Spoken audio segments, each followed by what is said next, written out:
Kali ini saya mau membagikan kepada Anda 4 dimensi doa.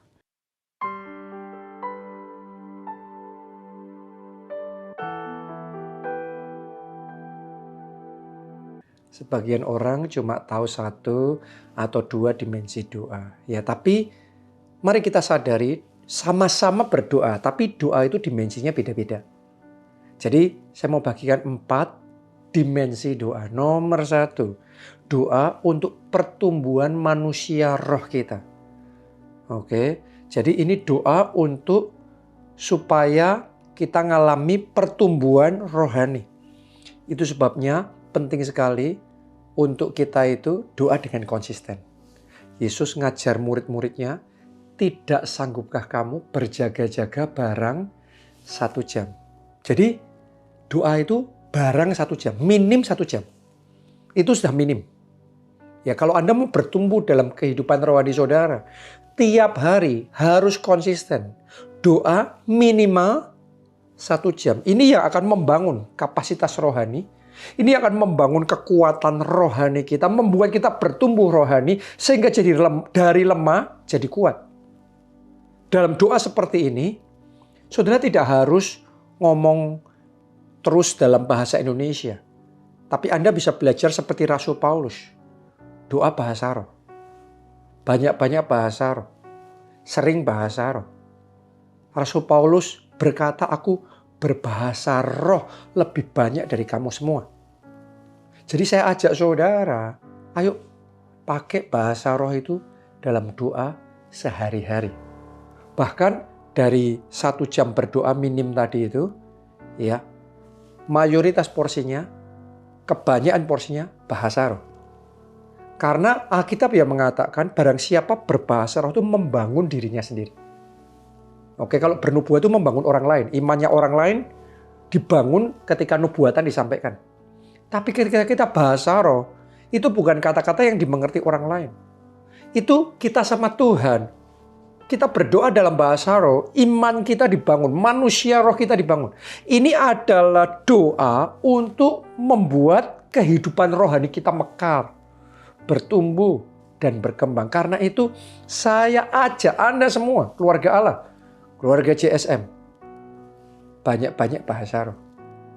Doa minim 1 jam tiap hari. Kalau 1 jam sudah bisa, angkat itu 2 jam, 3 jam, dan seterusnya.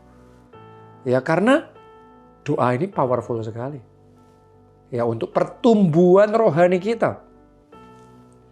Yang kedua, dimensi doa yang kedua adalah doa untuk menyampaikan permohonan. Karena itu yang diajarkan oleh Tuhan Yesus. Mintalah dan kamu akan diberi. Apa saja yang kamu minta dan doakan, percayalah, kamu sudah menerimanya, maka kamu akan menerimanya. Jadi ada momen di dalam doa kita itu menyampaikan permohonan. Kita menyampaikan permintaan kita. Setiap dari kita punya kebutuhan ya.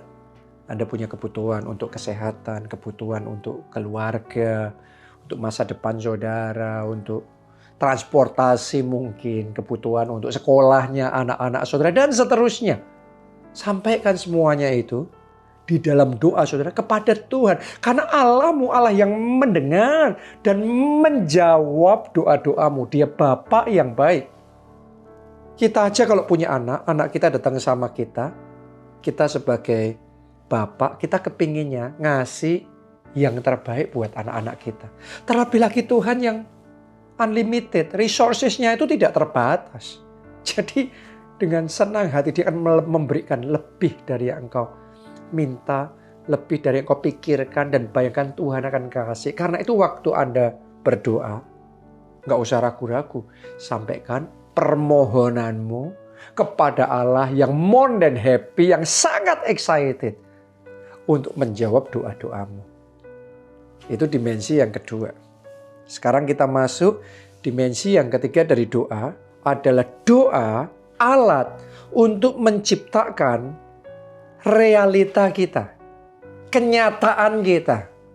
Oke, caranya gimana? Gabungkan, kombinasikan doa dengan deklarasi profetik firman Tuhan untuk mengerjakan mujizat. Untuk membuat yang tidak ada jadi ada. Untuk membuat yang tidak mungkin jadi mungkin. Untuk membuat pintu tertutup jadi pintu terbuka.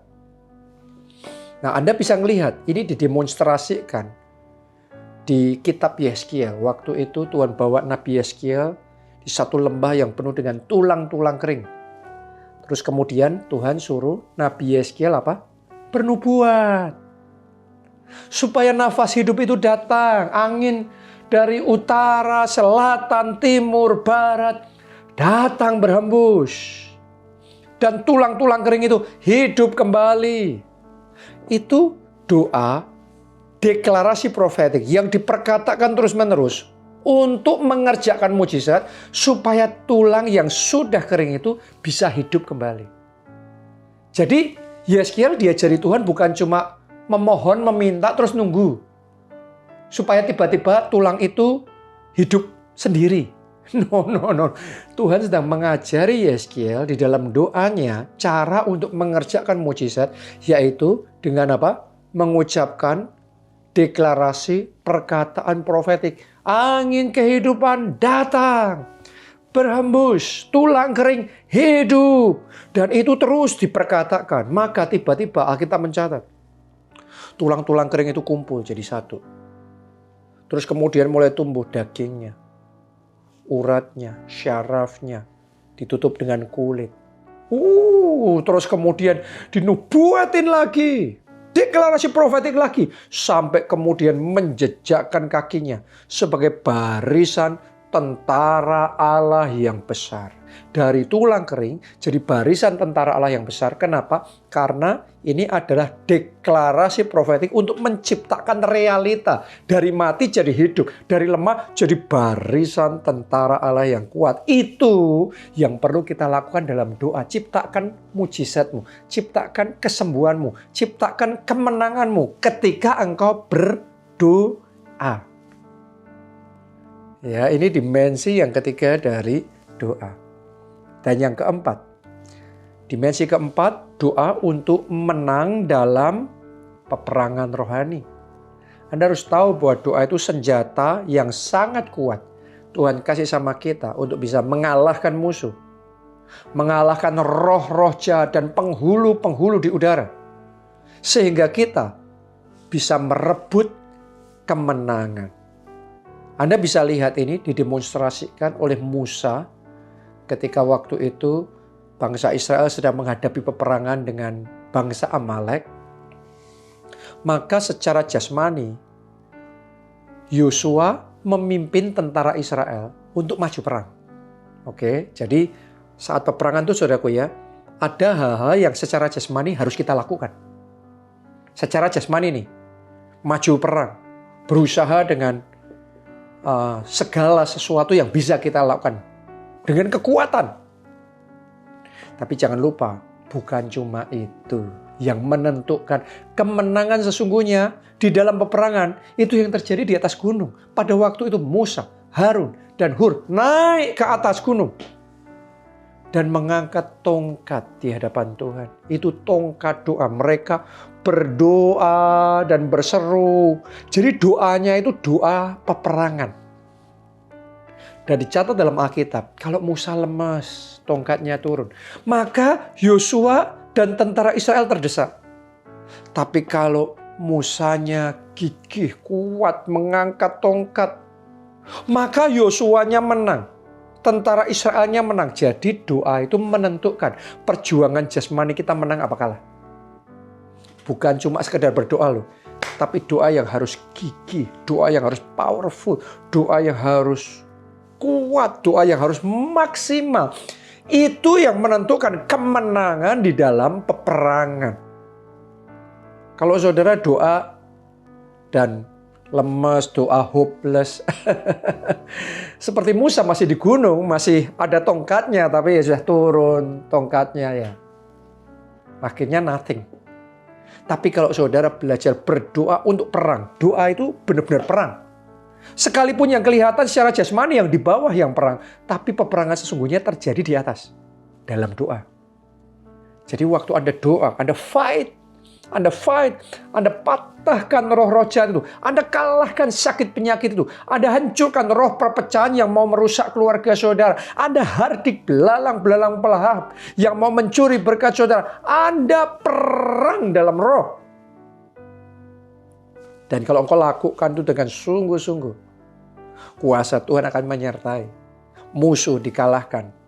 Dan kemenangan akan Anda nikmati. Jadi mulai hari ini, ayo berdoa. Ayo berdoa. Ayo berdoa. Ayo berdoa. Ini 4 dimensi dalam berdoa. Dan alami kepenuhan kuasa Tuhan dalam kehidupan doa saudara. Saya berdoa gak ada lagi yang doanya kering kosong. Gak ada lagi yang doanya miskin. Mulai hari ini doa saudara kaya dengan anugerah, pengurapan, kuasa, kasih karunia. Anda alami secara pribadi di dalam kehidupan saudara. Salam keluarga Allah, Tuhan Yesus memberkati.